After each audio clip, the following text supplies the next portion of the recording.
fácil llegar a un año. Muchas organizaciones se dispersan, desaparecen antes siquiera de cumplir el primer año. No es fácil, así que pido un fuerte aplauso para todos ustedes por este glorioso primer año. Y además, la otra es que son de enero, y los de enero la verdad es que somos muy hábiles en lo que hacemos. Bueno, antes que nada, habría que poner, vamos a entrar entrando en materia, hablando sobre lo que es la Constitución, la vigencia que tiene el proyecto constitucional de 1917. Yo no voy a entrar en polémica sobre si se necesita una nueva Constitución o no. Bueno, al menos no en principio, no vamos a partir de eso como supuesto. Vamos a tratar de dar algunos elementos y después ya cada quien podrá hacerse su propio juicio, podrá extraer algunas ideas sobre si es o no pertinente un nuevo constituyente. Obviamente tengo mi propia opinión al respecto, pero me voy a cuidar de no anteponerla como algo que deba ser predefinido. En segundo lugar, me parece que la importancia de discutir este tipo de temas, bueno, y más en la fecha, estamos a unos días de que se cumplan 97 años de la promulgación de la Constitución de 1917 y 157 años de la promulgación de la Constitución del 57, de 1857, de la Constitución reformista. Bueno, estos son momentos que deben sernos útiles para pensar sobre lo que nosotros hemos hecho al respecto, sobre lo que es la Constitución y sobre lo que nos sirve la Constitución. ¿Para qué es? Y en ese sentido hay que recurrir mucho, hay que recuperar en gran medida lo que ha sido la historia de este país, los momentos específicos de la historia de este país, más en estos tiempos, que si se dan cuenta con todo esto que acaba de ocurrir de la transición, este proceso que fueron los gobiernos del PAN y que nos quisieron meter una ideología completamente distinta, hubo el auge de una corriente. Me mencionaban ahorita en el texto a uno de los integrantes de esa corriente que supuestamente es de creación de una historia no oficial, de una historia no de bronce, sino de una historia más apegada a los hechos y no sé qué tantos argumentos da, no sé qué tantos adjetivos le da, ¿no? Que es Enrique Krauze. Y hay otra serie de falsificadores de la historia de México, que últimamente han tenido demasiado espacio, ¿no? Y podemos mencionar a Catón, a Macario Esquetino, a Guzmán Moreno, no recuerdo, a un Zunzunegui, ¿no? Que resume muy bien este tipo de historia. De lo que ellos pretenden hacer. Ellos pretenden denostar a la historia del país, a la historia patria, como que son una colección de mitos nada más, y que el único resultado que hemos tenido ahí son puros traumas. Como nación no tenemos una verdadera identidad nacional, tenemos una colección de traumas que es producto de nuestra colección de mitos.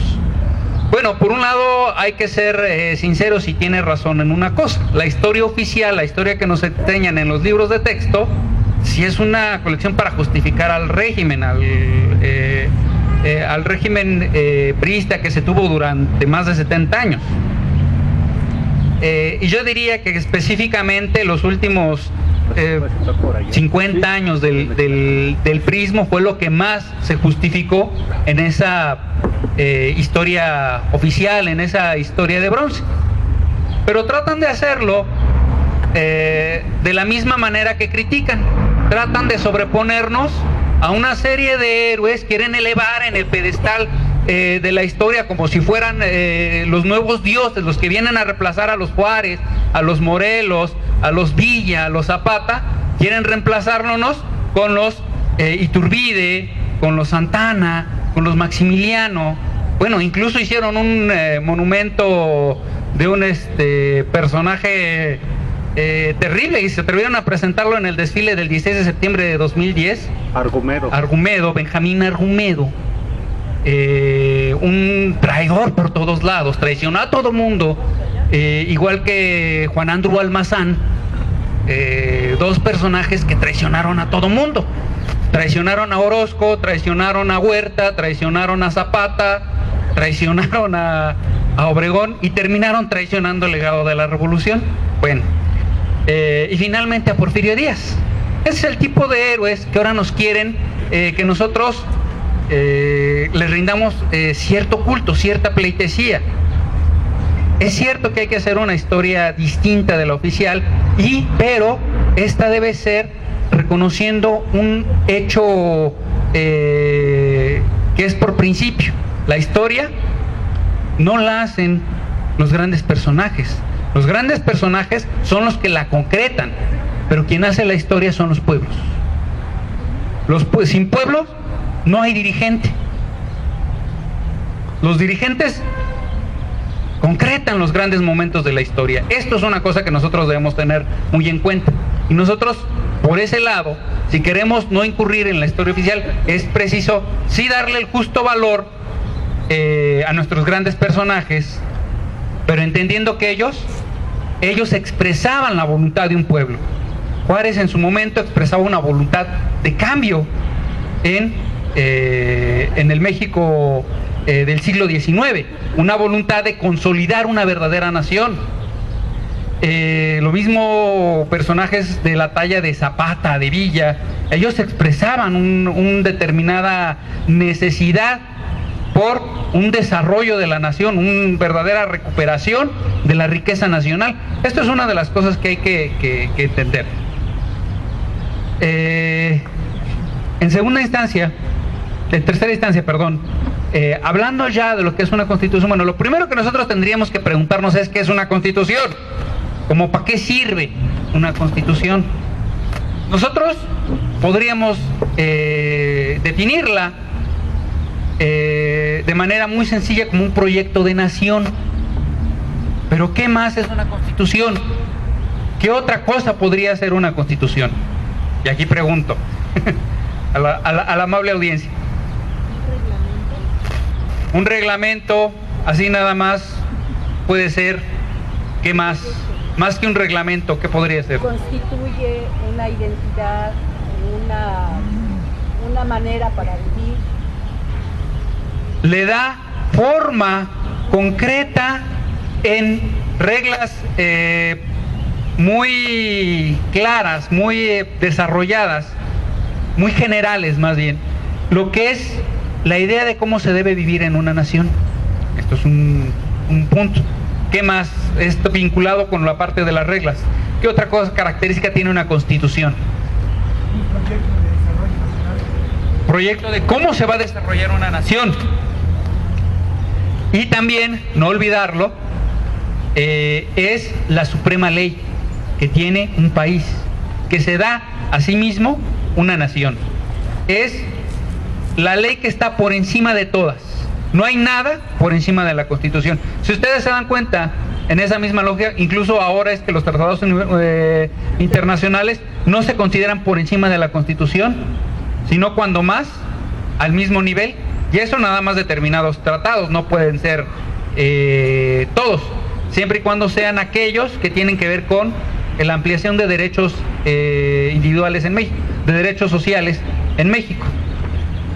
Es, por principio de cuentas, la ley suprema que tiene una nación, implica un proyecto de nación, implica la manera que nos vamos a dar de cómo desarrollarnos, por dónde va a venir el desarrollo de un país, cuáles van a ser las características sociales, y no nada más en el aspecto político, también es en el aspecto económico y es en el aspecto social.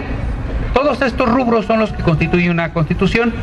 Hay un politólogo italiano, Norberto Bobbio, que se juntó con otros académicos y desarrollaron un diccionario de ciencia política. Es un tomajo de este tamaño, nada más de este grueso, son 2 tomos. Y ellos definen a lo que es una constitución como el conjunto de reglas mediante las cuales se distribuye, se reparte el poder político de manera en que los individuos no sean víctimas de abusos del poder. Esto es, en primera, lo que constituye lo que implica una constitución. Esto es lo primero. En función de nuestro proyecto constitucional, el vigente es el de 1910, nosotros recurramos una vez más a cuáles han sido nuestros proyectos de constitución. Nosotros, bueno, como antecedentes, tenemos 3 antecedentes muy concretos de constitución. Antes de que fuera México independiente, era una colonia de España, era un territorio español, más allá del Atlántico, pero formaba parte del Imperio Español. Y en la Nueva España, ya hacia el final de este periodo, comienzo del siglo XIX, hubo 2 proyectos que se encontraron, que fueron las primeras constituciones.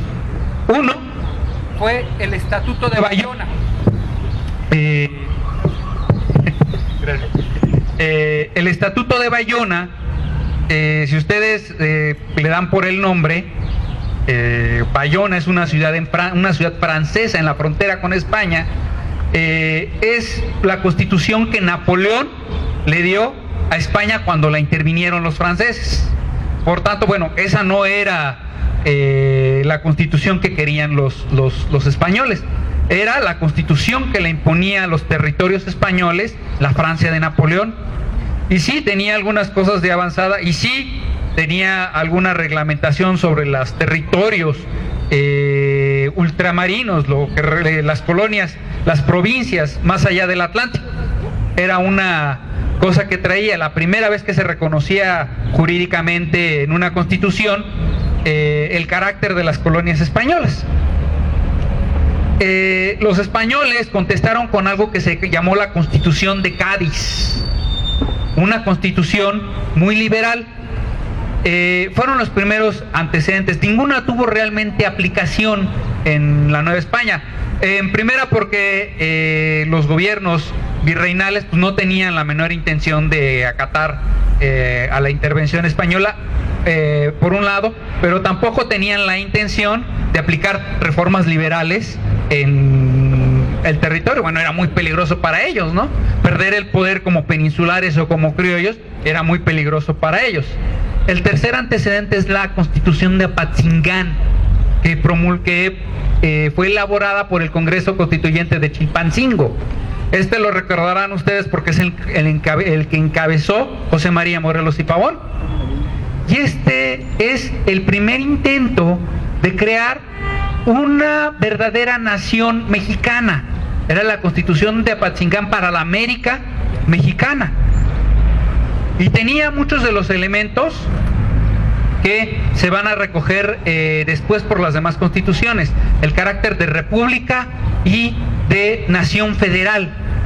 Trataba de integrar a toda una nación que en el momento todavía no existía, estaba en proceso de nacer, en proceso de gestación.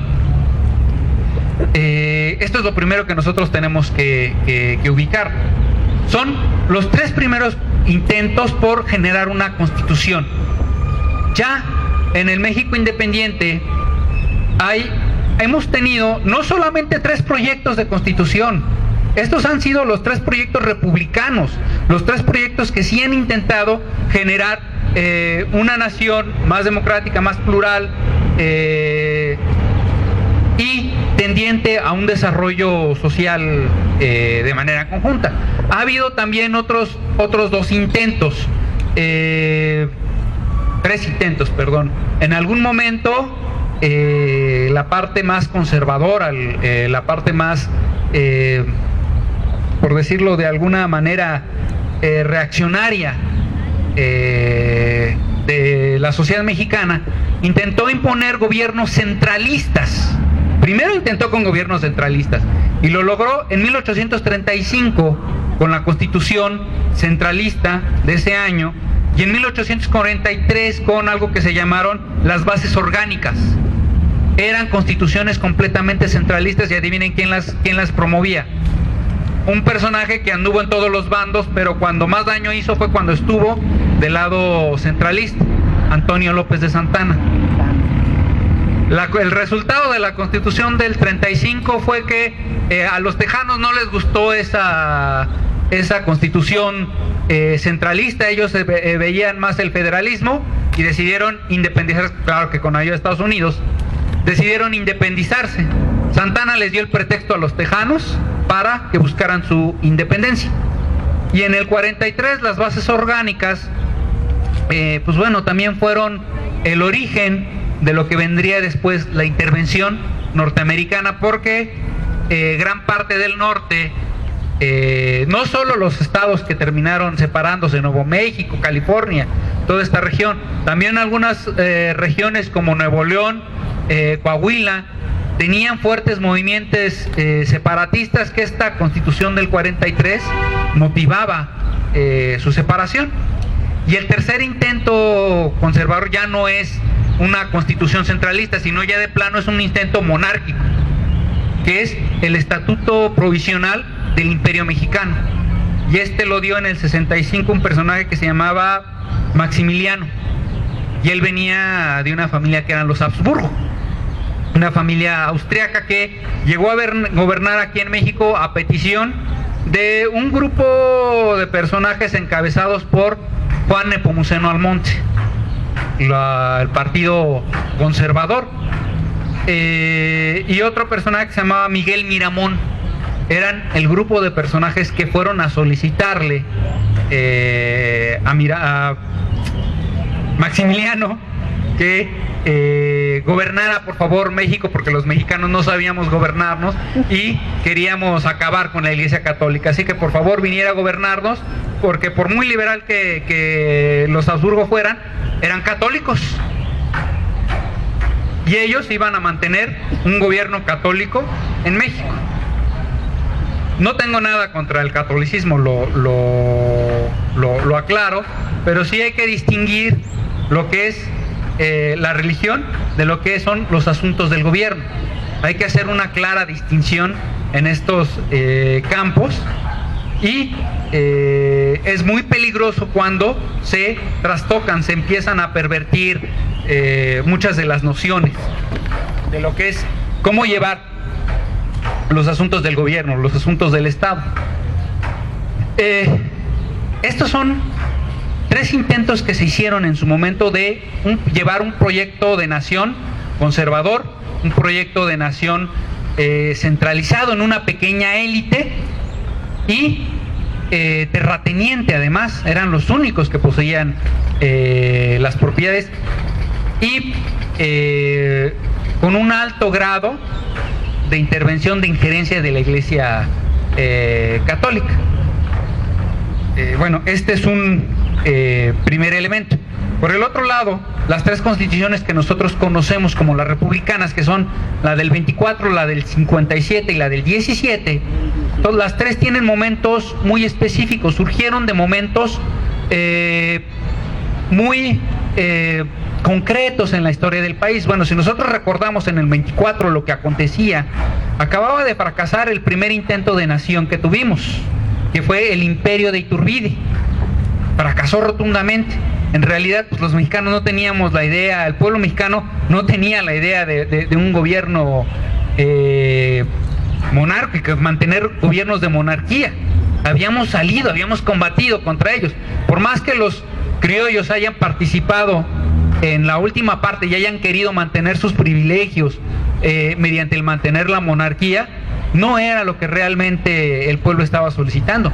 Y el gobierno de Iturbide fracasó en medio de revueltas, en medio de levantamientos armados, de la reconstitución de los grupos guerrilleros como el de Guadalupe Victoria y otros grupos guerrilleros que hubo en la etapa final de la independencia, fueron los que terminaron demostrando que el imperio de Iturbide nada más no tenía razón de ser para los mexicanos. Pero Veámoslo, salimos de una guerra que duró 11 años, salimos de una guerra que terminó con una traición que fue la oportunidad que tuvo Iturbide, la traición de Iturbide hacia Guerrero. Muchos de estos elementos pues dejan que era todavía una nación dividida. La del 24 no consiguió generar la unidad suficiente como para que México pudiera progresar como nación. Esto tuvo repercusiones fatales. Terminamos en los primeros 30 años perdiendo más de la mitad del territorio nacional.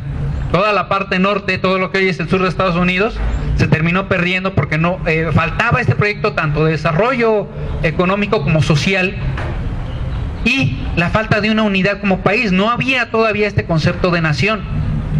En ese contexto, desde la década de los 40 se empieza a buscar la posibilidad de implantar en el país una serie de reformas que van a ser las reformas liberales. Aquí hay que distinguir una cosa, lo que es el liberalismo político de lo que es el liberalismo económico. El liberalismo político es toda aquella doctrina que busca ampliar, ensanchar los derechos de los individuos, de los ciudadanos, y los derechos sociales. Este es el liberalismo social. El liberalismo económico tiene dos vertientes. Una, la antigua, que era de alguna manera buscar un desarrollo económico a partir de la industria, y otro lo que es el neoliberalismo. El neoliberalismo se dice hijo del liberalismo del siglo, de la Ilustración, nada más que tiene una pequeña variante. Aquí lo que se busca es el mercado a toda costa. Aquí no es el mercado como instrumento, aquí es el mercado a toda costa. El mercado es lo primero, y dentro del mercado los que deben ser priorizados son los segmentos financieros. Todo aquello que es generar ganancia sin pasar por la producción. Esta es la gran diferencia entre el liberalismo económico del siglo XIX y el neoliberalismo de nuestra época. Este era el panorama de mediados del siglo XIX para México. Viene todo este movimiento liberal. Hay una terrible confrontación con lo último que quedaba del santanismo, que representaba todavía, que fue postulado en la última época por el centralismo, y lo que buscaban de una u otra manera era mantener sus privilegios. México entonces era una nación en que la riqueza estaba concentrada en unas cuantas manos. Casi todas ellas provenían o de ser terratenientes, de algunas ramas específicas como el enequén, que podían ser exportadas, como el enequén, o de la minería, principalmente la plata. Todavía en aquella época la exportación importante de México era la plata, y los grandes propietarios, los grandes capitales en aquella época se caracterizaban por ser los propietarios de las minas. Había un poco, ya para entonces había un poco de mina, pero era muy escaso. Un poco de industria, pero era muy escaso el desarrollo de la industria en México. Y principalmente eran textiles y la industria del tabaco y este tipo de elementos eran los que se habían desarrollado en la época. No había más. Todo lo demás, todos los productos industriales que se consumían en México tenían que ser importados. Pero además había otro gran problema: las comunicaciones y los transportes. No había una red que pudiera conectar al norte con el centro, al centro con Veracruz, al centro con el Pacífico. No había ningún tipo de conexiones dentro del país. Las vías que había eran pues brechas, terracería, que en el mejor de los casos estaban empedradas, y eso al llegar a las ciudades. Además, pues estaban llenas de bandoleros, no había ningún. De ahí la novela de Manuel Paino, una excelente novela que es Los bandidos de Río Frío. Nos pinta muy bien cómo era la época. Pues los caminos eran completamente inseguros, no había la posibilidad de ir de aquí a Puebla sin ser víctima de algún asalto, de algún secuestro. Me suena esa esa situación. No sé por qué me acordé de alguna otra cosa. Bueno, era un grave problema con los transportes, los caminos. No había, por lo tanto, una posibilidad de un desarrollo industrial en el país.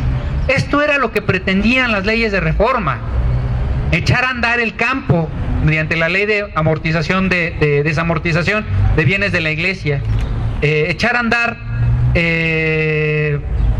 la agricultura, la ganadería del país, generar las condiciones sociales para que ya no fuera el poder político dispersado en diversos poderes fácticos, la iglesia, el ejército, etcétera, sino que ya iba a ser el Estado el que iba a concentrar el poder político. Vamos a tener un control sobre esto y vamos a poder llevar a cabo un desarrollo social en esos términos. Esto era lo que buscaba, y esto, una parte de la sociedad mexicana, principalmente vinculada a grandes capitales bancarios,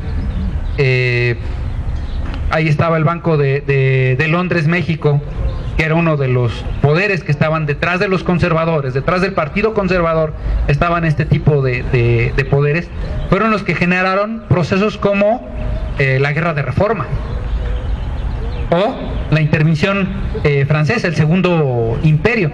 Todo esto fue lo que generó. Fue una lucha de muchos años. Si ustedes se dan cuenta, la Constitución se promulga el 5 de febrero de 1857. Y vamos a tener paz hasta el fin de la intervención francesa en 1867, hasta julio de 1867. Son 10 años en que México estuvo en guerra. Los 10 años que le tocaron a Juárez ser presidente interino, ustedes se dan cuenta, fue una época de guerra. Lo pasamos realmente mal. ¿Y qué implican las guerras? Pues gastos de todo tipo, tanto económicos para armar una nación lo suficientemente que pueda enfrentar a los invasores, como sociales.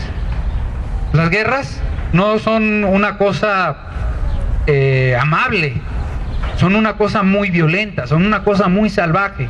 La gente muere. Miles de vidas se perdieron en esos 10 años que se buscó defender un proyecto de desarrollo social y económico para la nación que fuera mucho más amplio que lo que se había llevado en ese momento. Desafortunadamente, cuando uno no lleva las cosas por la manera correcta, las mejores intenciones pueden volverse intenciones muy perversas. Y eso fue algo de lo que le pasó al liberalismo del siglo XIX. Poco a poco, los grandes dirigentes que habían surgido y que habían sucedido a la generación de Juárez se fueron corrompiendo conforme no había un recambio, conforme no hubo una transformación. Poco a poco se fueron corrompiendo todas las instituciones que se habían creado, inclusive la misma presidencia, los mismos personajes que había al frente de la nación, fueron degenerando en una cosa un poco menos agradable.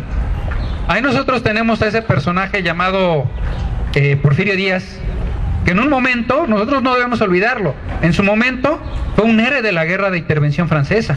El 2 de abril, una de las victorias más grandes que tuvo el ejército mexicano en contra de los franceses y en contra del ejército conservador, fue Porfirio Díaz.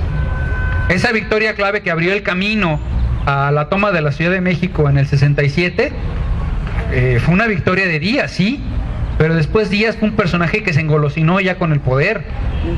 Y poco a poco su proyecto de desarrollo económico fue degenerando. Las leyes de terrenos, de enajenación de terrenos baldíos, fueron unas leyes que en el menor de los casos acabaron con las tierras comunales, que afectaron a los pueblos indígenas en primera instancia y a muchas otras comunidades que tenían un desarrollo histórico, que tenían una cultura arraigada por siglos, que venían desde antes de la conquista, fueron desarraigados mediante estas leyes de de enajenación de bienes y terrenos baldíos. Se priorizó la industrialización del país, pero sí, pero ¿a qué costo? A que se hiciera con capital extranjero y que los extranjeros vinieran a hacerse dueños de la industria mexicana. Y ahí tenemos a personajes tan claros como William C. Greene. Ustedes me van a decir, bueno, ¿y ese quién es? William C. Greene era nada más ni menos que el dueño de la Consolidated Cananea Copper Company, las minas de Cananea, de cobre de Cananea, Sonora.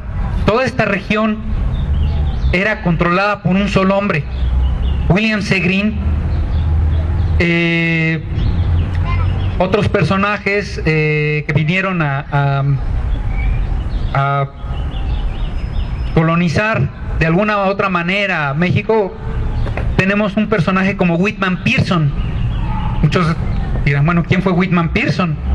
Fue un ingeniero inglés que sí vino en un principio, tenía una compañía de constructora y vino aquí a desarrollar mucha infraestructura, vías de ferrocarril, la primer planta hidroeléctrica del país, la planta de Necaxa, la hidroeléctrica de Necaxa, la desarrolló su empresa, pero también vino a fundar una compañía petrolera llamada El Águila. Con el tiempo El Águila se la vendió al gobierno de su propio país, al gobierno británico, a la compañía Shell. Pero vean, este es el tipo de gente a la que se le priorizó, y esa era la situación del país hacia 1910. Resumimos, una economía plagada de empresarios o completamente cooptada por empresarios extranjeros. La mayor parte de los mexicanos, los trabajadores mexicanos, en condiciones de miseria, bajos salarios, poco trabajo formal, ninguna prestación, y para colmo tenían la tienda de raya. Eso era la situación del trabajador mexicano. Y en el campo, ¿qué había? En el campo, campesinos cada vez con mayor dificultad para tener una tierra que cultivar. Las tierras estaban siendo concentradas por unos cuantos empresarios. Había algunos empresarios que llegaban a ser dueños de toda la territorio agrícola de un estado. Así de fácil. Pregúntenle a la familia Krill allá en el norte. Era una de las cuestiones que estaba ocurriendo en México. Se concentraba la tierra. Unos cuantos latifundistas eran los que concentraban las tierras productivas y eran los únicos que tenían la posibilidad de exportar hacia los Estados Unidos o hacia el resto del mundo. ¿Iba o no condiciones para que la población mexicana se levantara en armas? Era difícil que no lo hiciera así. Para colmo, cada que trataba de hacerlo, que trataba de manifestarse, ustedes recordarán Cananea o Río Blanco, pues eran manifestaciones que en un momento fueron pacíficas, no tenían ninguna intención de subvertir siquiera al Estado, y solamente buscaban mejores condiciones de trabajo. ¿Qué fue lo que pasó? Que en Río Blanco, Sidosa, la compañía industrial de Orizaba, reprimió a los trabajadores, nada más porque no querían perder su trabajo. En Cananea, los trabajadores querían mejores salarios, querían que se corrieran a los capataces que los hostigaban, querían que hubiera más trabajadores para que ellos no tuvieran jornadas tan largas. ¿Y qué fue lo que se hizo? Se contrató gatilleros, mercenarios estadounidenses para masacrar a los trabajadores. Eso era el porfiriato. Y esos fueron los intentos pacíficos que se llevaron a cabo. ¿Qué fue lo que pasó? Que a la larga la gente no aguantó. Y pues mucha gente se empezó a levantar en armas. Eso fue lo que ocurrió en el proceso revolucionario. Y eso tuvo por repercusión la creación de una nueva constitución. En términos generales, muchos historiadores dicen que esta constitución solamente es una gran reforma de la del 57. Y en algún sentido sí lo es. Muchos de los artículos, si ustedes comparan el texto original de la Constitución de 1857 y de la de 1917 son similares. Lo que es la organización del Estado mexicano es muy similar. La gran diferencia que tiene es que en la del 57, en el texto original de la de 57, solamente había una cámara, la Cámara de Diputados. Y en la del 17 se reconoce a la Cámara de Diputados y a la Cámara de Senadores. Se reconoció una reforma que ya había existido en el 1872, que era crear la Cámara de Diputados. Pero si comparamos textos originales, esas son las grandes diferencias. Pero por otro lado, esto también es falso. ¿En qué términos? En que la Constitución del 17 no solamente contempla garantías individuales, sino que contempla garantías sociales. Algo que no tenía la del 57, derechos sociales. Ya no solamente son que yo tengo derecho a dedicarme a lo que mejor más me convenga, el famoso derecho al trabajo, sino que como trabajador tengo derechos. El derecho a la propiedad, ese es un derecho que no se incluía en la Constitución del 57, no en los términos que tiene la del 17. La del 17 lo que implica es la propiedad de la tierra, no de manera individual, sino que originalmente es la nación, o sea, todos nosotros, los que somos propietarios de la tierra y de los recursos del subsuelo, y como nación podemos entregarla en concesión a particulares. La casa que yo habito, la tierra en la que uno puede vivir, la tierra que uno cultiva, el Estado me la concede como propiedad de manera temporal, aunque originalmente es de todos los mexicanos.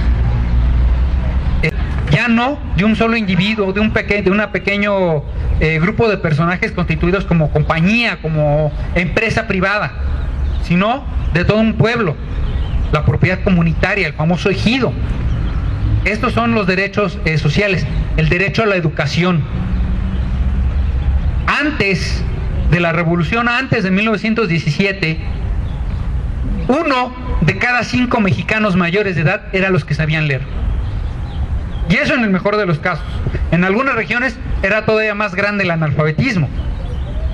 1 de cada 5 mexicanos sabía leer. Vean la gran diferencia. A pesar de todo, hoy en día el analfabetismo es del 6%, 6-7% de la población mayor de edad es la que no sabe leer y escribir, que de todas maneras son muchos, son muchísimos. Si nosotros nos comparamos con naciones modernas, inclusive de regímenes que nosotros seguimos, ay, qué autoritarios, qué atrasados son, como Cuba o como Bolivia, allá el analfabetismo está radicado. Pero bueno, es un gran avance de que el 20% de la población sepa leer y escribir, a que sepa el 96%, 93% de la población sepa leer y escribir. Sí, es un gran avance. Hay un gran paso. Esto es uno de las conquistas que tuvo la Constitución de 1917. Yo no puedo profundizar mucho, no me dedico a asuntos de educación. Bueno, ustedes escucharon que me dedico más bien a asuntos relacionados con derechos de los trabajadores y cuestiones de la energía, del sector energético.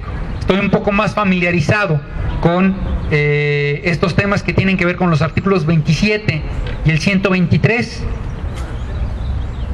De entrada, déjenme comentarles que sí, en efecto, esta Constitución de 1917 y en esos 2 artículos en específico tienen una gran cantidad de reformas.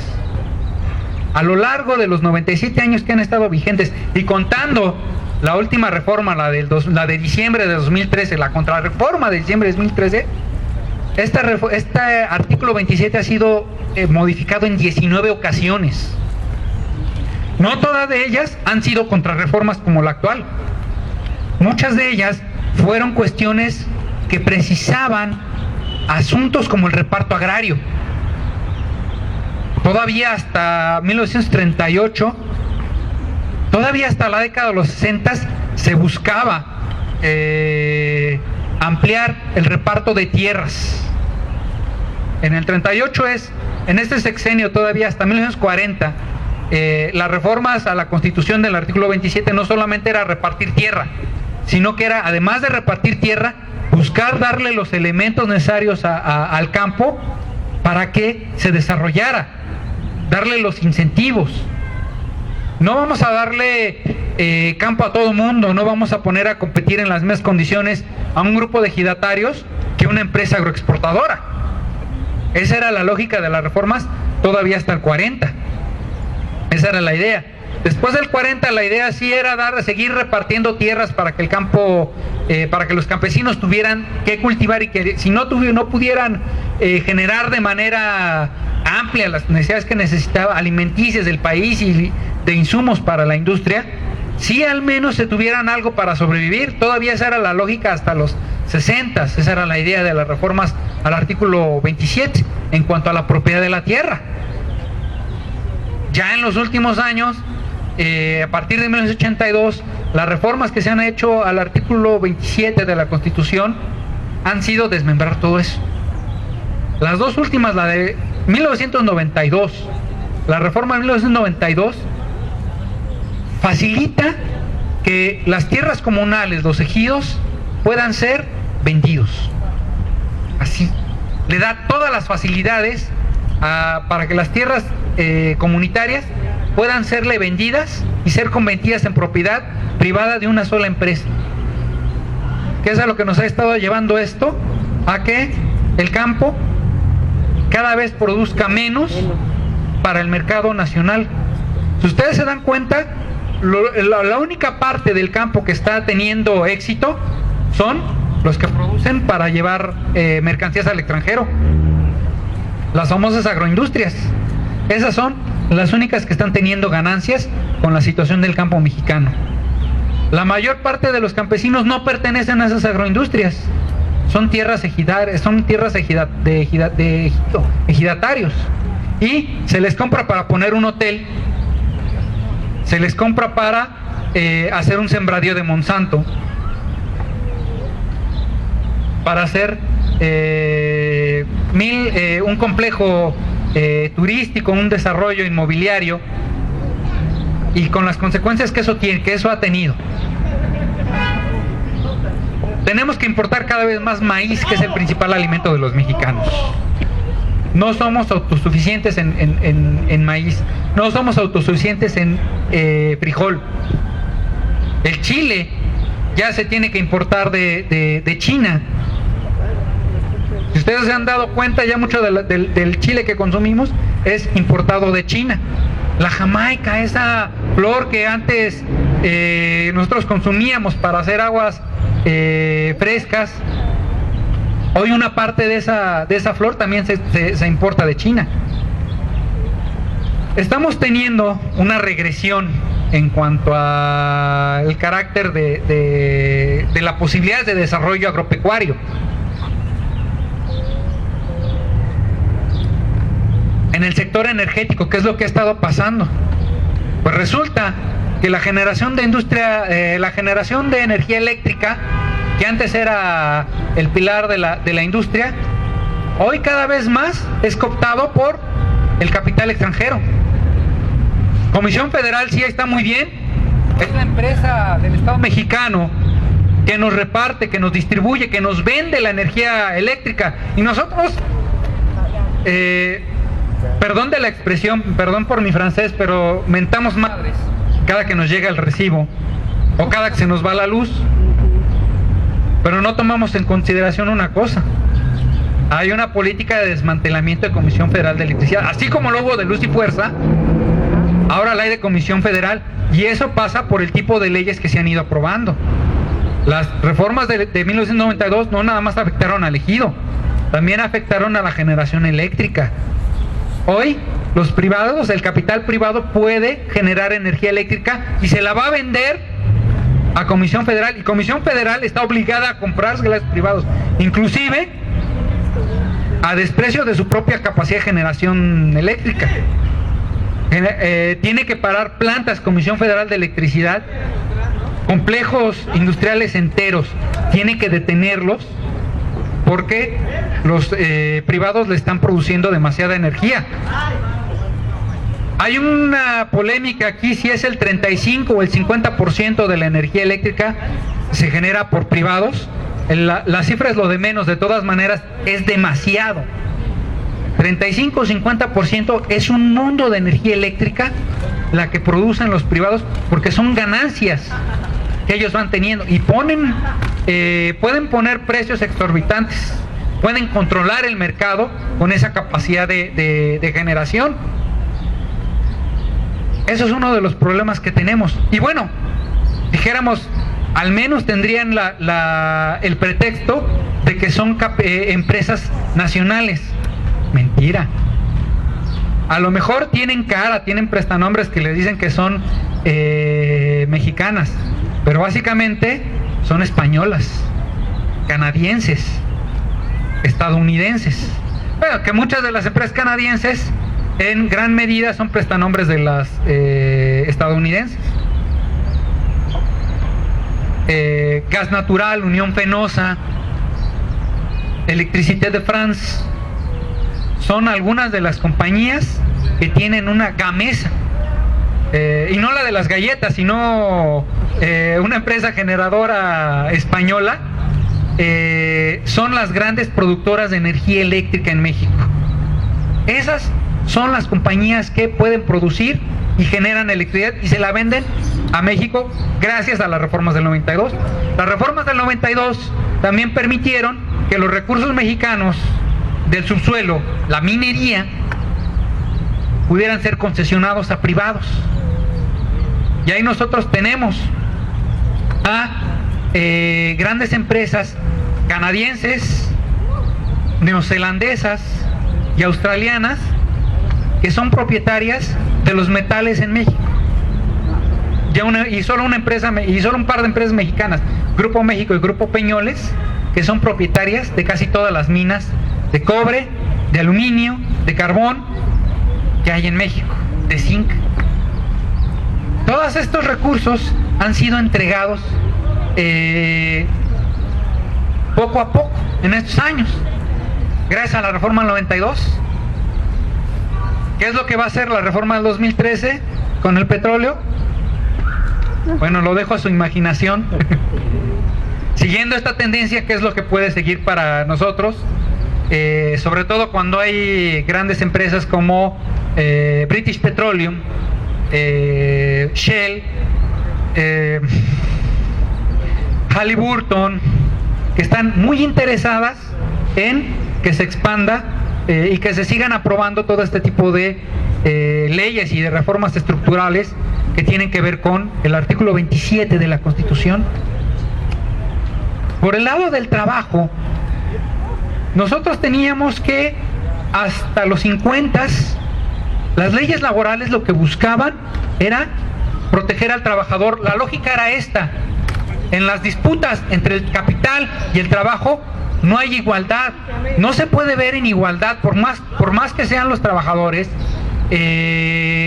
no se les puede ver en igualdad de circunstancias que a los empresarios. Los empresarios son dueños del capital, los empresarios tienen la posibilidad de comprar trabajo por muchas vías, de comprar trabajadores. En otro lado, si los que tienen les hacen alguna demanda, pueden prescindir de esos trabajadores y pueden contratar a otros, pueden llevarse sus máquinas, pueden llevarse todas sus instalaciones, se las pueden llevar a otro lugar si no les conviene. En la disputa entre capital y trabajo, el capital siempre va a llevar ventaja. Hasta la década de los 50, la década de los 60, la lógica que había en la legislación mexicana, en el artículo 123, era: hay que equipararlos en circunstancias, hay que restringir las ventajas que tiene el capital y hay que elevar las ventajas que puede tener el trabajo. ¿Cómo es eso? Derecho de huelga, derecho a obligar a los patrones a dar prestaciones, a dar salarios que compensen el trabajo, a que los trabajadores puedan organizarse. Todo este tipo de cosas era lo que lo que nos daba el artículo 123. Aquí el único defecto que yo encuentro en esa legislación preneoliberal fue una reforma que se hizo en 1960 y que crea dos tipos de trabajadores. Trabajadores de primera, que son los del apartado A, y trabajadores de segunda, los del apartado B. Los del apartado B son los que están dentro de trabajadores al servicio del Estado. Podemos decirlo en una palabra muy simple. Todo lo que son trabajadores de las secretarías de Estado y de entidades federales son los que están vinculados al apartado B. ¿Y ellos cuál es la diferencia que tienen? El derecho de huelga lo tienen demasiado limitado. El derecho de huelga y el derecho a sindicalizarse lo tienen en la práctica anulado. Se les puede aplicar la requisa en cualquier intento que hagan por hacer huelga, se les puede suprimir su derecho de huelga a consideración del patrón. Están muy acotados. Eran las grandes deficiencias son las grandes deficiencias que tiene el artículo 123, pero con todo y ello, todavía hasta el momento, el artículo 123 nos reconoce este tipo de ventajas. El derecho de los trabajadores a la huelga y el derecho de los trabajadores a sindicalizarse, y además de tener una compensación digna, justa, por nuestro trabajo. Todo esto lo tenemos todavía en la Constitución. Quizá la última reforma de Calderón, que fue la reforma a la Ley Federal del Trabajo, limita mucho esto, pero nosotros tenemos que hacer valer la Constitución sobre la ley secundaria. Esto es una de las cosas que nosotros no debemos perder de vista. Esto es lo último que queda sin esa reforma neoliberal, sin ser completamente devastado por las reformas neoliberales, el artículo 123. Finalmente, quisiera yo referirme a que la Constitución del 17 tiene un artículo, conserva un artículo que nosotros nunca debemos olvidar, que es el artículo 39. Y el artículo 39 señala algo muy específico. La forma de gobierno, la forma que tengamos de ejercer el poder político, la forma que tengamos del Estado en México, de régimen político y de estructuras de gobierno, son propiedad no solo mía, no solo de la compañera, no solo de los que estamos aquí, de todo el pueblo mexicano. Este es un principio constitucional que no está de gratis ahí en la Constitución, no está ahí porque se ve bonito, ni es como lo quieren decir ahora estos grandes pensadores que son intelectuales orgánicos del poder, de los grandes empresarios, del gran capital. Ellos quieren decir que no, ese artículo lo que quiere decir es que los mexicanos lo ejercemos, sí, pero los partidos políticos son los únicos que... No, mentira. El sentido del artículo 39 no viene de 1917, no viene ni siquiera del 57. Es un artículo, es un principio que viene desde el liberalismo francés, desde la Revolución Francesa. Todas las constituciones del mundo todas las constituciones progresistas del mundo a partir de la Revolución Francesa lo contienen. El poder es el que tiene el derecho y la obligación de darse su propia forma de gobierno. Y si es necesario, tiene la obligación, el derecho y la obligación de rebelarse contra el poder instituido si no corresponde con sus necesidades. Y esa rebelión puede ser por la vía que el pueblo decida, preferentemente la pacífica. Y digo, creo que es la que debemos buscar a toda costa. La otra, ya lo decíamos, es demasiado cara. No solamente es dinero, es vida humana. Pero todos los medios que sean necesarios del pueblo son los que nosotros tenemos que ejercer. Los partidos políticos es solamente una expresión de organización, pero los movimientos sociales también lo son. Hay muchas otras formas de organización social y nosotros tenemos que ser capaces de entenderlas, de apoyarlas y de buscar de una u otra manera converger con ellas en generar los proyectos de nación que más convengan, no a los intereses de una sola persona, no a los intereses del capital, no a los intereses de una pequeña grupo de políticos profesionales, no, sino a los intereses de toda una nación que ha costado sangre, que ha costado vidas humanas, ya cientos de años, el ir forjando poco a poco. Aquí, bueno, hasta aquí yo lo dejaría. Ustedes tendrían la mejor opinión respecto a si es vigente renovar, mantener el espíritu de la Constitución del 17, o si es necesario renovarla y cambiarla completamente de tajo en una nueva Constitución. Eso es una decisión que cada organización, no es cosa de un solo individuo, sino es cosa de todos nosotros organizados, que lo debemos decidir. Pues eso es por mi parte todo. Estoy atento a sus preguntas, reclamos, si quieren también mentadas de madre. Mi madre sabe agacharse, no hay ningún problema. ¿Alguna intervención? ¿Algo que quieran preguntar?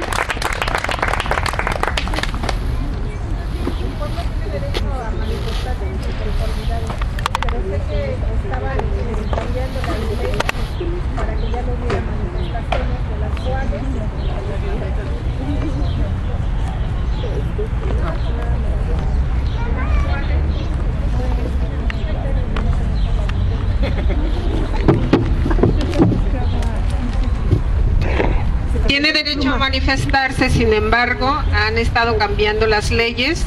No sé, no recuerdo en qué quedó la última ley para reprimir al pueblo respecto a esto. Finalmente el pueblo es el primero en estar de desacuerdo, porque ya sea todos los partidos políticos y todo nuestro gobierno en general, pues sabemos que está en contra del pueblo y que ocupan mucho los medios de comunicación para precisamente estar en contra de todas estas marchas, y de eso ellos se aprovechan mucho y estaban tratando de cambiar toda esta situación.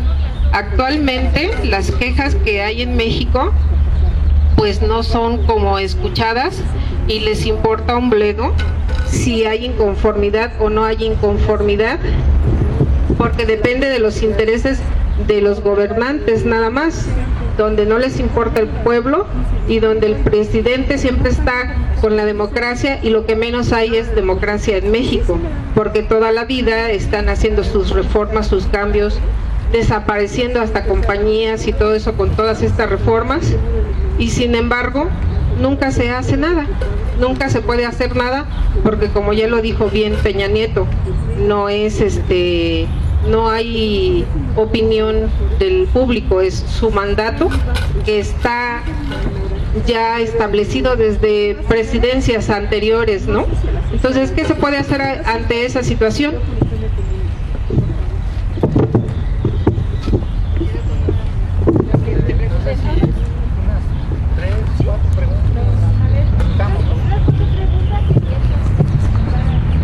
Sí, pregunta en concreto. Hay una plática en relación a que si va a proceder la demanda para que están juntándose firmas para echar abajo, para derogar los artículos que fueron modificados, y sobre todo en la cuestión de la reforma energética. Pregunta concreta, no lucimiento.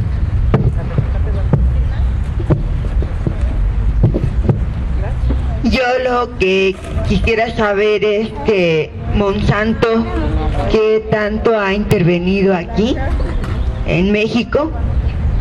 ¿Y qué pasa con la ley que quiere anular las marchas? ¿Se puede? ¿Podemos revocarla?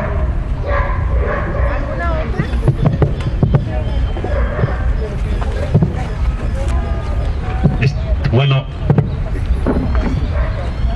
nada más quisiera saber tu opinión sobre el Congreso Popular que ahorita está próximo a realizarse.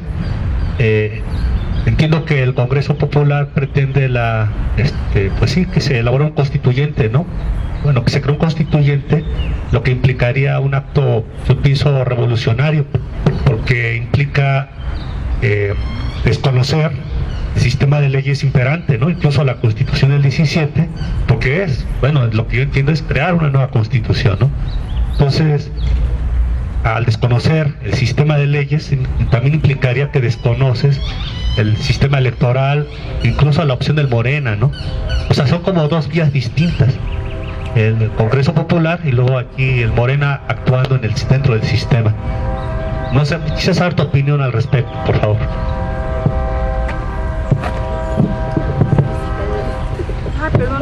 Bueno, atendiendo más o menos por orden de cómo se fueron dando las preguntas. Bueno, son preguntas muy bravas. se nota que están bien informados. Se juntan un poco las preguntas de la compañera acá y la de allá atrás y la de acá enfrente. Lo que tiene que ver con la regulación de las manifestaciones y este tipo de cosas, sí, son cosas que, si se dan cuenta, es un segmento muy específico de los políticos, de los partidos políticos dominantes, los que están promoviendo este tipo de iniciativas. Ustedes ven, son básicamente desde Acción Nacional.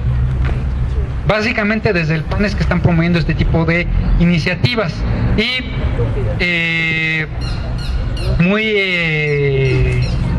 de manera muy callada, muy velada, en varios lugares, políticos también del otro partido, del PRI, vienen apoyándolos y bajita la mano.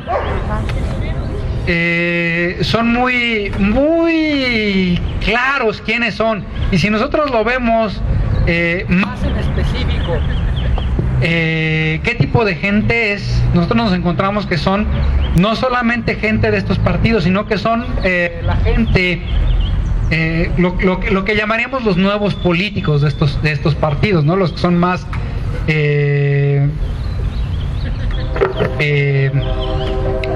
alguna manera los más jóvenes, los que se han formado en las grandes universidades privadas, muchos de ellos en el extranjero, que no tienen ni la menor idea de lo que realmente es una movilización, de lo que es la necesidad de la gente, de los que toda la vida se han movido en carro y si hay una marcha a ellos les afecta,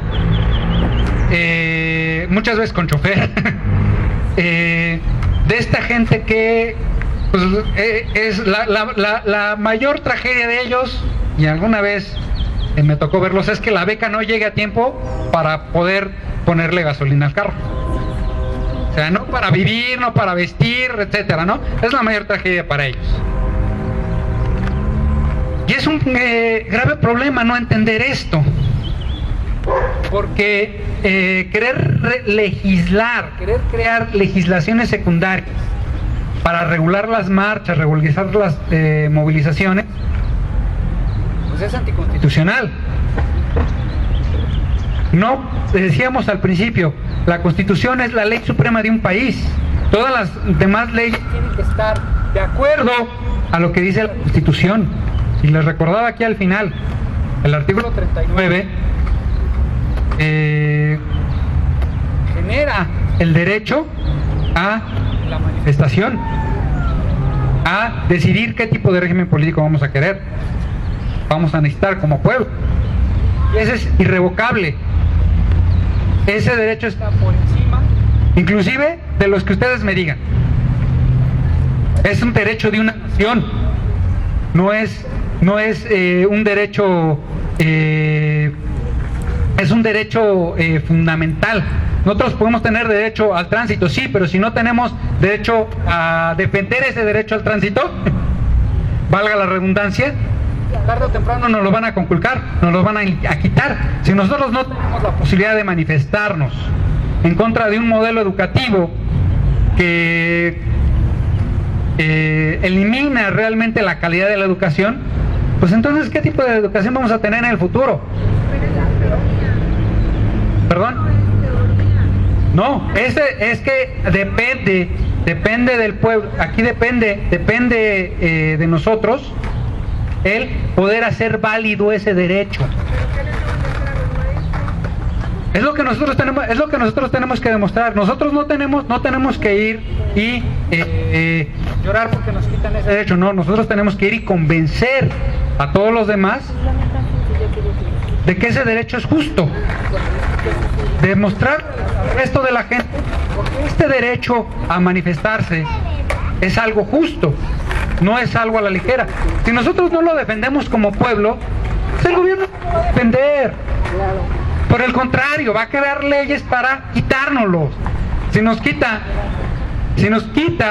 la energía, si nos quita el derecho a la propiedad agraria, a tener un sustento, con mayor razón nos va a quitar el derecho a la manifestación. Y no solamente por la vía legal, también por la vía de la práctica, repitiendo una y otra vez que quien se moviliza está mal.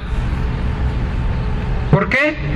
Porque son maestros y están parando y los niños se quedan sin clase. Porque están quitándole su derecho a todos a pasar con mi carro por Avenida Reforma.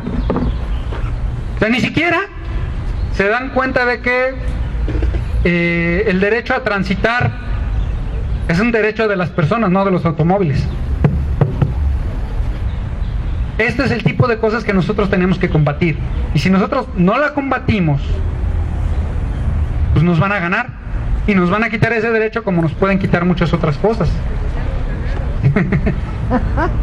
Las cosas no se dan por vencidas antes de pelearlas.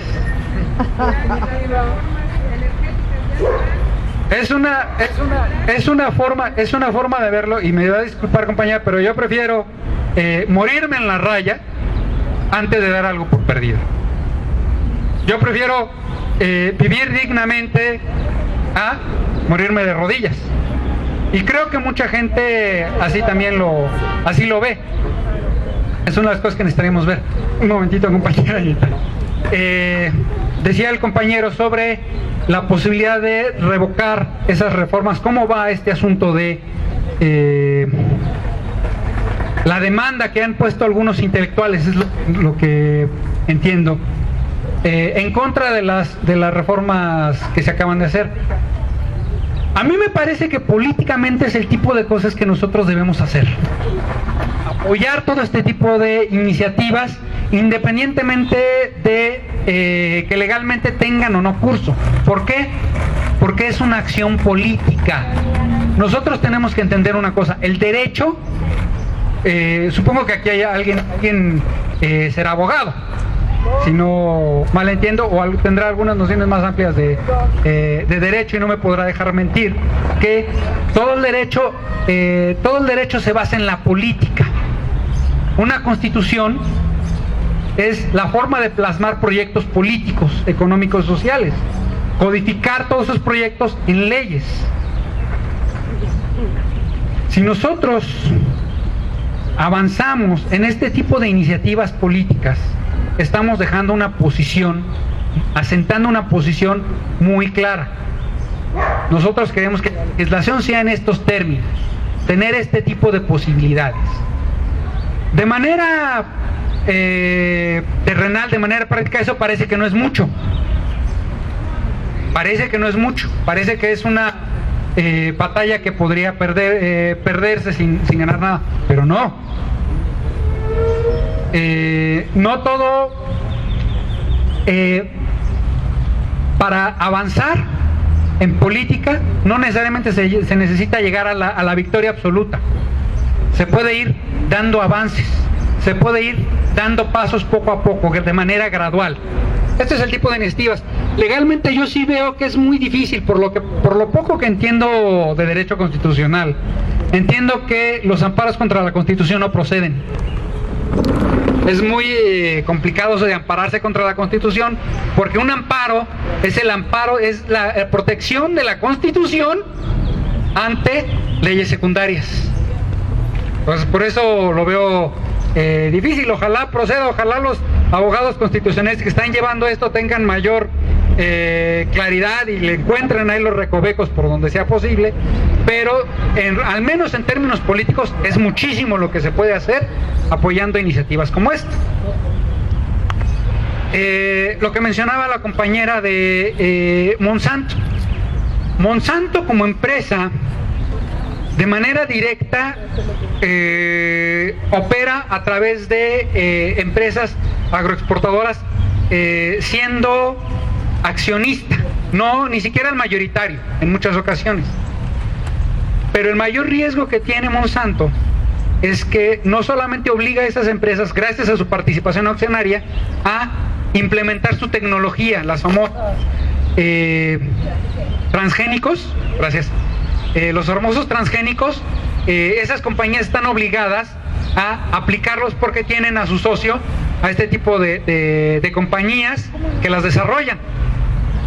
Ese es el gran problema real. Y no solamente esas compañías de las que son accionistas. Por una u otra cuestión, estas maravillas de la tecnología nos permiten escuchar estaciones de radio a través de internet de otras regiones del interior de la República.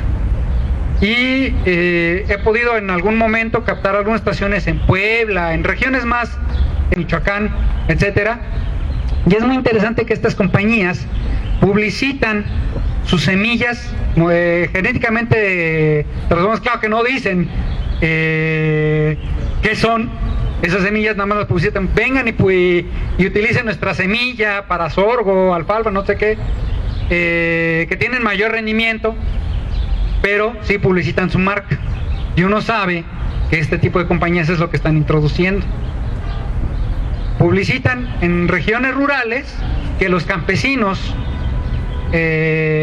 compren y utilicen esas semillas porque les van a dar un rendimiento más alto que las semillas tradicionales.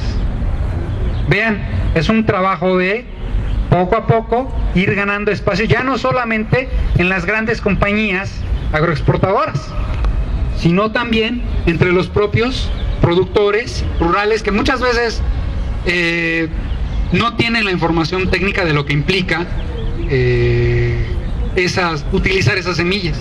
Algunos otros sí, y son los que se quejan, son los que hacen este tipo de movilizaciones como la de ayer. Los del campo no da más, y este tipo de organizaciones agrícolas son los que se quejan y denuncian este tipo de cosas. Pero ese es... aléjate. Por razón. Pero este es el tipo de cosas en las que van avanzando las compañías de transgénicos.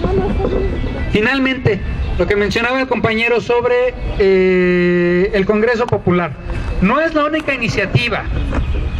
Esta entiendo que viene más de un grupo de intelectuales, de gente que está en los medios, artistas, de la academia y todos, que ha estado promoviendo esto del Congreso Popular. Pero también coincide con otro tipo de iniciativas. Desde algunos 5 o 6 años se viene dando entre las organizaciones sociales y sindicales algo que se llama el Congreso Social. Y también tiene la idea de generar un nuevo constituyente. Vean, y de hecho me acuerdo que en 2005 hubo algo que se llamó el Diálogo Nacional. Participaron sindicatos, organizaciones sociales, organizaciones campesinas, intelectuales también. Y uno de los resultados, uno de los acuerdos de ese diálogo nacional era buscar que se creara un nuevo constituyente. La idea sí se viene dando desde hace varios años, desde por lo menos 10 años a la fecha, cuando menos. ¿Y esto a qué responde? A que se nota, se ve que todas estas reformas, todos estos parches que se le han venido haciendo a la Constitución, pues prácticamente la han deformado. Yo lo que diría, yo lo primero que me pregunto es, la Constitución, como se había dejado en 1917, como se había postulado en 1917, ¿ese proyecto de nación tiene validez o no tiene validez? Es un proyecto de desarrollo social, es un proyecto de desarrollo económico para la sociedad, y es un proyecto de desarrollo político para la sociedad. Ese proyecto, a mí, en lo general, me parece que todavía tiene mucha validez. Ahora bien, si nosotros nos vamos a cómo se ha ido modificando, hay cosas, reformas que sí hay que rescatar, que van con ese espíritu de la Constitución. Y que en un sentido, si vamos a hacer un congreso constituyente, si es demanda social hacer un congreso constituyente, debe ser en ese sentido, rescatar ese proyecto de la Constitución del 17 y las reformas que tienen su espíritu. Si nosotros vamos a hacer un congreso constituyente en el que digamos, le vamos a dar entrada a estas reformas políticas como lo de la reelección de diputados, la reelección de alcaldes, espérenme, eso no tiene sentido. Si ustedes se dan cuenta, los políticos profesionales ya no han necesitado nunca de la reelección para estar ahí. Pasan de la Cámara de Diputados a la Asamblea Legislativa, de la Asamblea Legislativa al Senado, del Senado se regresan a la Cámara de Diputados, o a ser gobernadores, o a ser presidentes municipales, y se mantienen en ese círculo.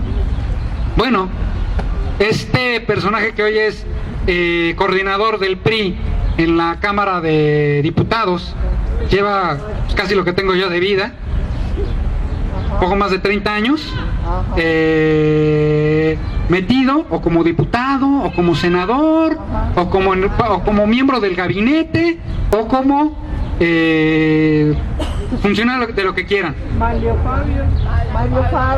Fabio Beltrones, el otro, su compadre, el Gamboa Patrón. Y vean, esos son los políticos profesionales que sí saben cómo hacerlo, que sí saben cómo legislar, y son los que protegen a los pederastas, son los que protegen a las grandes compañías en sus fraudes, son los que convalidan la corrupción de las grandes empresas. Ellos son los que saben cómo hacerlo, los políticos profesionales que tienen la experiencia. Vean, eso del profesionalismo para legislar y no sé qué tantos cuentos con que nos venden la reelección de diputados, no se lo crean, no es tan simple el asunto. Y si ese va a ser un tema que se incluya en un nuevo constituyente, yo ahí sí digo, esto es un abuso, esto lo único que va a hacer es terminar por corromper cualquier proyecto de nación que tenga una orientación en beneficio de la sociedad mexicana. Aquí sí no es eso. Pa' pronto, sí, creo que es bueno un nuevo congreso constituyente, siempre y cuando sea un rescate del proyecto de la Constitución del 17, del espíritu constitucional. Más allá, no me parece. No sé si hay alguna otra pregunta, me parece que por ahí había.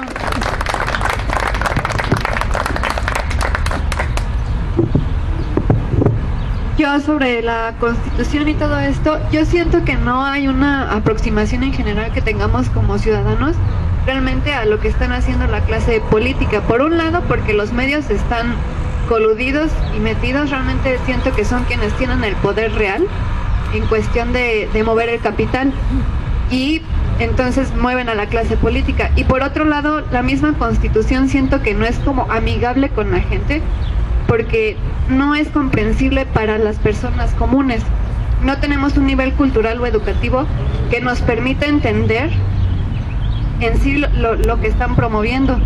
Igual las reformas y esto están planteadas de tal forma que en un lenguaje que no entendemos la mayoría.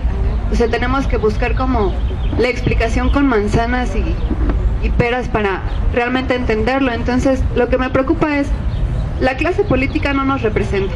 Yo fui a votar, pero no tengo una representación en el Congreso, ni a nivel federal, ni a nivel local. Entonces, no tengo una representación. No tengo un medio para realmente poder acercarme a lo que se está haciendo en el país, porque obviamente la información que me dan es parcial, está distorsionada, exacto.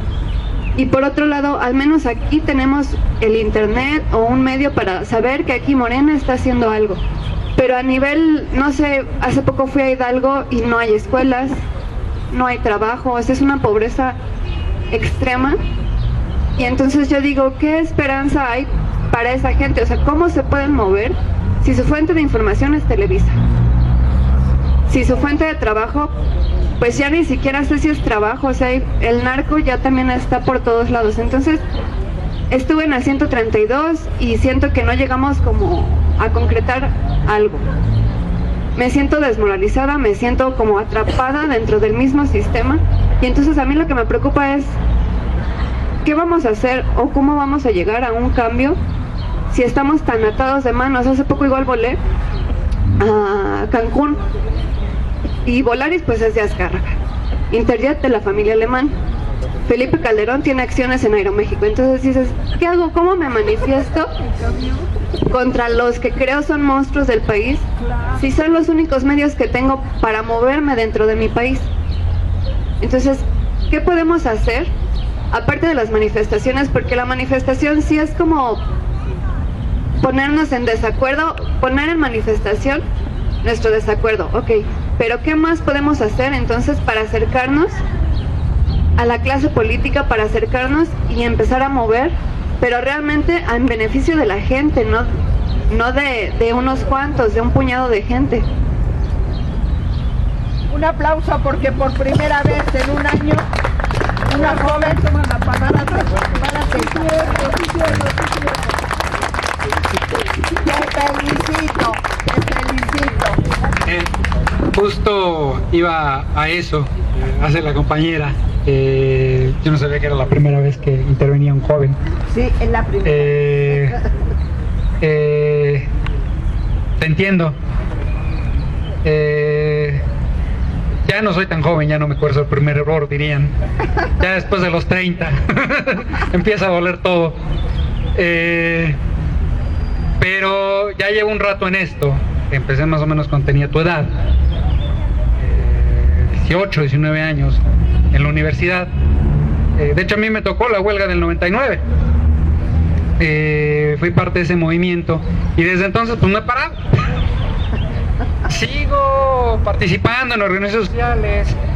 Últimamente me he vinculado más con organizaciones sindicales independientes, buscando de una u otra manera que las cosas cambien, que sean menos injustas al menos.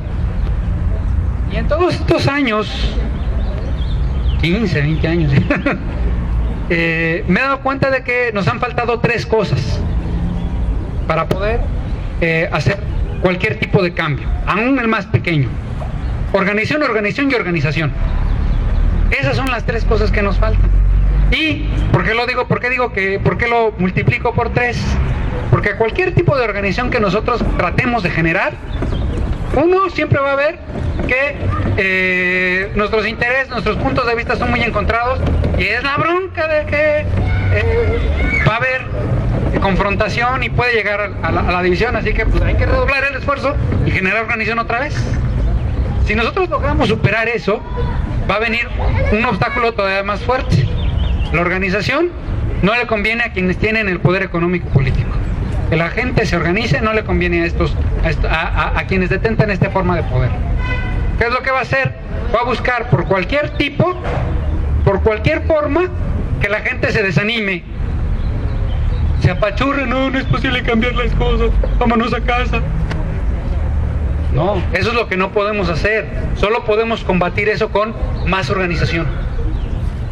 Y un cuarto elemento: formación política. No podemos dejar la formación, la capacitación política nada más en manos de los políticos, porque los políticos, el único que no están capacitados es en la política.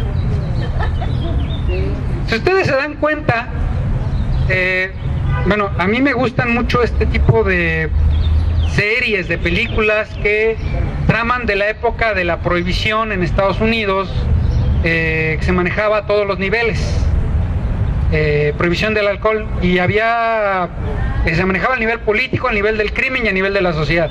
Y últimamente hay muchas series de ese tipo de cosas, y ustedes se dan cuenta, una cosa que tenían los verdaderos políticos y los verdaderos mafiosos que se metían en la tránsito clandestino del alcohol, era una habilidad política impresionante, era mucha elegancia para aparentar. Tenían mucha capacitación política. En ese sentido, sabían mover todos los hilos de la política. Si nosotros agarramos a nuestros diputados, a nuestros senadores, salvo los grandes cuadros, ¿sabes? Los que se han permanecido por muchos años, ninguno sabe realmente siquiera cómo hacer pasar una iniciativa. Y es lo que nosotros tenemos que tener, formarnos en saber cómo son los resquicios de nuestro sistema político para poder hacer que nuestras demandas vayan avanzando. Hoy necesitamos organizarnos, mañana vamos a necesitar manifestarnos, sí, pero no nada más nos manifestamos con marchas, también hay que buscar otro tipo de manifestaciones. Podemos hacer actos culturales, círculos de estudio, podemos hacer mítines, podemos hacer mesas de discusión como esta, incluso prácticas alternativas, formar cooperativas, formar algún tipo de grupo que solvente las necesidades de los compañeros, ya sea en educación, ya sea en salud, etcétera, etcétera, etcétera. Todo este tipo de cosas son iniciativas que se pueden ir aplicando y que en muchas partes del país se vienen haciendo. Es lo que nosotros necesitamos, la iniciativa, poder conectar con la gente para que se organice, y no necesariamente tiene que ser para que promover a alguien como candidato, no, puede ser resolver las demandas de la misma sociedad de manera práctica, concisa, pero para eso necesitamos estas dos cosas, organización y formación política. Son lo que principalmente necesitamos. Lo otro, yo te diría que sí es muy duro, pero hay muchas cosas que tenemos que consumir y ni modo. Tenemos que consumírselas a quien las produce. Y muchas veces no hay alternativa. Si nosotros que necesitamos transportarnos por vía aérea, pues tenemos que hacerlo por estas grandes compañías, con dolor de mi corazón. Y hay otra cosa que tenemos que considerar. Esas empresas no solamente brindan un servicio que al final es beneficiario un magnate. Yo necesito usar un teléfono, yo necesito comunicarme, yo necesito telefonía, yo necesito internet. Pues ni modo. Aunque se haga millonario Slim, necesito usarlo. Pero además, si yo dejo de usarlo, así nada más de manera individual, a los únicos que estoy afectando es a los trabajadores de Telmex, a los trabajadores de estas compañías. Si ellos se unen, si nosotros como pueblo nos unimos y decimos boicot, pues boicot a esas empresas. Pero no podemos hacerlo de manera individual. Si vamos a hacerlo como medida política, es muy útil el boicot. Y no solamente es el pueblo, sino convencer a los trabajadores de esas empresas que hay que hacerles boicot. Esa es la forma que tienen que ir haciéndose las cosas para que realmente les duela en el bolsillo, en donde realmente les duele, y en el poder político, que es en otra donde les duele. No sé si hay algo más. Muchísimas gracias. Muchísimas gracias.